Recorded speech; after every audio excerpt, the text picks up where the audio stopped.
అందరికీ నమస్తే అండి. Welcome to ground report. నేను మీ నవీన్.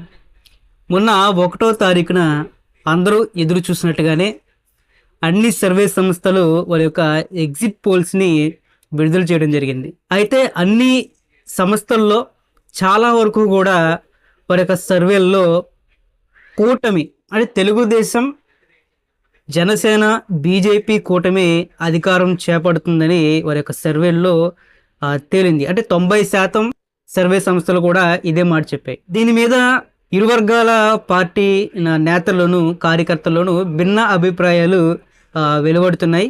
సో ఇందులో సహజంగానే ఈ విధంగా వెలువడతాయి. అయితే మన ఛానల్ నుంచి గ్రౌండ్ రిపోర్ట్ జీడీ న్యూస్ నుంచి కూడా వచ్చినటువంటి ఈ ఎగ్జిట్ పోల్పై ఆంధ్రప్రదేశ్ రాష్ట్ర ప్రజలు ఆ యొక్క అభిప్రాయాన్ని తెలుసుకోవడానికి ఒపీనియన్ పోల్ని నిర్వహించింది.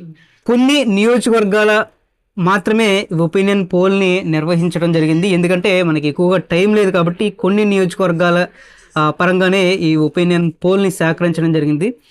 ఈరోజు ఆధారాలతో సహా జీడీ న్యూస్ నిర్వహించినటువంటి ఒపీనియన్ పోల్లో ఆంధ్రప్రదేశ్ ప్రజలు ఏ విధమైనటువంటి ఫలితాలు చెప్పేటువంటి ప్రయత్నం చేస్తాను.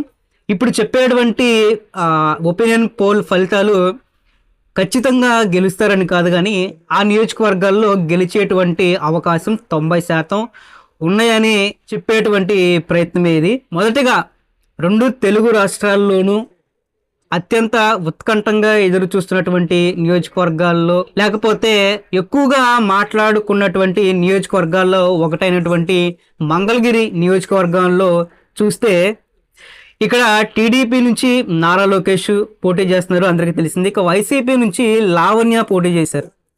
అయితే ఇక్కడ అనూహ్యమైనటువంటి రీతిలో నారా లోకేష్కి 24,000 మెజారిటీతో గెలుస్తారని ఇక్కడ ప్రజలు వారి యొక్క అభిప్రాయాన్ని వెలువరించారు. నారా లోకేష్కి 91% మంది ప్రజలు నారా లోకేష్కి మొగ్గు చూపించి ఇక్కడ నారా లోకేషే కావాలని చెప్పి వారి యొక్క అభిప్రాయాన్ని వెలువరించడం జరిగింది.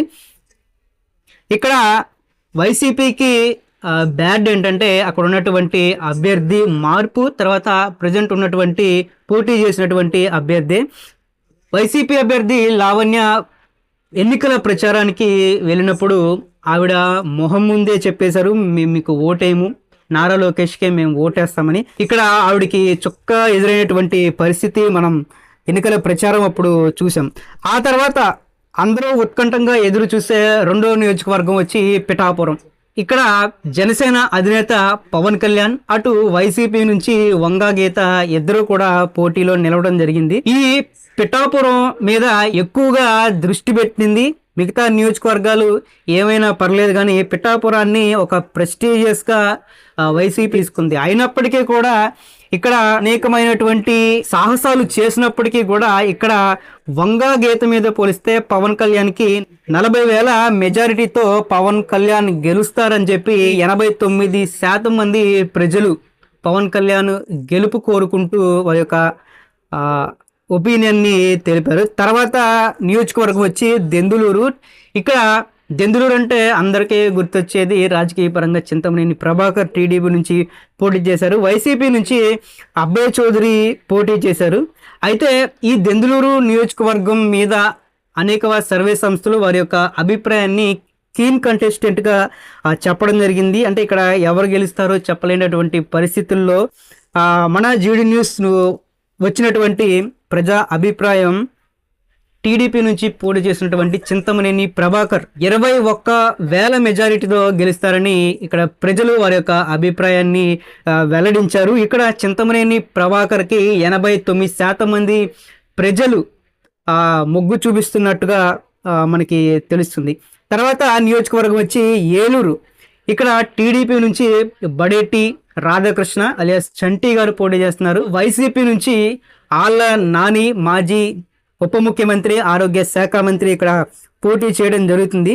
అయితే బడేటి చంటికి ఇక్కడ 26,000 మెజారిటీతో గెలుస్తారని 85% మంది ప్రజలు బడేటి చంటి వైపు మొగ్గు చూపిస్తూ వారి యొక్క అభిప్రాయాన్ని వెల్లడించారు. ఇక తర్వాత నియోజకవర్గం వచ్చేసి నూజివీడు. నూజివీడు నుంచి కొలుసు పార్థిసారథి టీడీపీ నుంచి పోటీ చేస్తున్నారు. ఇక వైసీపీ నుంచి మేకా ప్రతాప్ అప్పారావు పోటీ చేస్తున్నారు. అయితే 10 సంవత్సరాల నుంచి మేకా ప్రతాప్ అప్పారావు ఎమ్మెల్యేగా ఉన్నప్పటికీ కూడా ఇక్కడ అభివృద్ధి అంతగా జరగలేదని చెప్పి ఇక్కడ ప్రజలు ఘంటాపదంగా చెప్పినటువంటి పరిస్థితుల్లో టీడీపీ నుంచి పోటీ చేస్తున్నటువంటి కొలుసు పార్థసారథి 14,000 మెజారిటీతో గెలుస్తారని 91% మంది ప్రజలు ఇక్కడ వారి యొక్క అభిప్రాయాన్ని వెల్లడించారు. తర్వాత ఉండి నుంచి ఇక్కడ జనసేనకి కూటమి నుంచి టికెట్ ఇవ్వడం జరిగింది. జనసేన నుంచి పచ్చపట్ల ధర్మరాజు గారు, తర్వాత వైసీపీ నుంచి పుప్పాల వాసుబాబు ఇక్కడ పోటీ చేయడం జరిగింది. అయితే ఇక్కడ పుప్పాల వాసుబాబు మీద జనసేన అభ్యర్థి పచ్చపట్ల ధర్మరాజుకి ఎక్కువగా ప్రజలు మొగ్గు చూపించారు. 14,000 మెజారిటీతో గెలిచే అవకాశం ఉందని ఇక్కడ ఉన్న ప్రజలు కూడా ఎక్కువగా పచ్చపట్ల వైపే వారి యొక్క అభిప్రాయాన్ని వెలువరించిన పరిస్థితి. ఇక తర్వాత నియోజకవర్గం చింతలపూడి చూసినట్టయితే ఇక్కడ టీడీపీ నుంచి సొంగ రోషన్ బాబు, తర్వాత వైసీపీ నుంచి విజయరాజు, ఇద్దరు కూడా కొత్త అభ్యర్థులే అయినప్పటికీ కూడా మొదటి నుంచి సొంగ రోషన్ ప్రజల్లో ఉంటూ కరోనా అప్పుడు కూడా మాకు అనేకమైనటువంటి కార్యక్రమాలు నిర్వహించారు. ఆర్థికంగా ఆయన ఒక ప్రజల్ని ఆదుకునేటువంటి కార్యక్రమాలు ఇక్కడ ఎన్నో చేశారని చెప్పి అక్కడ ప్రజలు వారి యొక్క అభిప్రాయాన్ని చెప్పడం జరిగింది. అయితే ఇక్కడ సొంగ రోషన్ 17,000 మెజారిటీతో గెలిచే అవకాశం ఉంది. ఇక్కడ ప్రజలు కూడా 90% మంది ప్రజలు సొంగ రోషన్కి గెలుస్తారని చెప్పి వారి యొక్క అభిప్రాయాన్ని వెల్లడించడం జరిగింది. తర్వాత కైకలూరు నుంచి ఇక్కడ బీజేపీ నుంచి కామినేని శ్రీనివాస్ మాజీ మంత్రి, అటు వైసీపీ నుంచి దోలం నాగేశ్వరరావు పోటీ చేస్తున్నారు. ఇక్కడ కామినేని శ్రీనివాస్ గెలిచే అవకాశం ఉందని 18,000 మెజారిటీతో కామినేని శ్రీనివాస్ గెలుస్తారని ఇక్కడున్న ప్రజలు కూడా వారి యొక్క అభిప్రాయాన్ని వెల్లడించడం జరిగింది. తర్వాత గన్నవరం నుంచి టీడీపీ నుంచి యార్లగడ్డ, వైసీపీ నుంచి వల్లభనేని వంశీ పోటీ చేస్తున్నారు.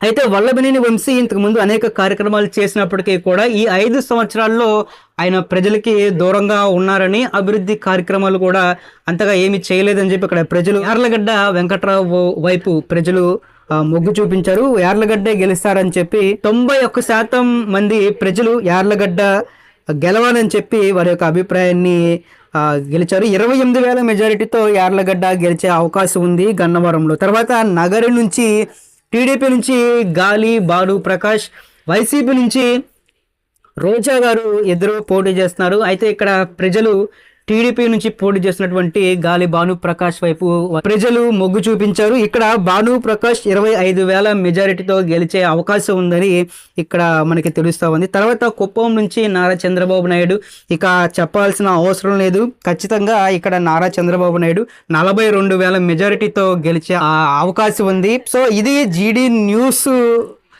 నిర్వహించినటువంటి ఒపీనియన్ పోల్లో కొన్ని నియోజకవర్గాలకి సంబంధించినటువంటి ఒపీనియన్ పోల్ యొక్క ఫలితాలు ఈ విధంగా ఉన్నాయి. జీడీ న్యూస్ నిర్వహించినటువంటి ఫలితాల్లో కూడా ఎక్కువ మంది టీడీపీ వైపే మొగ్గు చూపించడం, దానికి కారణాలు కూడా నేను మీకు చెప్పడం జరిగింది. అక్కడ ఎందుకని టీడీపీ వైపు ఎక్కువగా మొగ్గు చూపిస్తున్నారో కూడా. సో ఏది ఏమైనప్పటికీ కూడా ఈ ఒక్కరోజు ఆగితే నిజమైనటువంటి ఫలితాలు రేపు వెలువడనున్నాయి. కాబట్టి రేపు అధికారికంగా గెలుపు ఎవరిదో, అధికారం ఎవరిదో ప్రకటిస్తారు. కాబట్టి రేపటి వరకు అందరూ వేచి చూడాల్సిన అవసరం ఉంది. సో ఈ జీడీ న్యూస్ యొక్క ఒపీనియన్ పోల్ మళ్ళీ చెప్తున్నాను, మాకున్నటువంటి నెట్వర్క్ ప్రకారం బయట ఉన్నటువంటి కొంత సోర్స్ని ఉపయోగించి ఈ యొక్క ఒపీనియన్ పోల్ని నిర్వహించడం జరిగింది. చెప్పినటువంటి అభ్యర్థులు పక్కాగా గెలుస్తారని కాదు, కానీ 90% గెలిచే అవకాశం ఉందని చెప్పేటువంటి ప్రయత్నం ఇది. సో ఇది ఈరోజు గ్రౌండ్ రిపోర్ట్.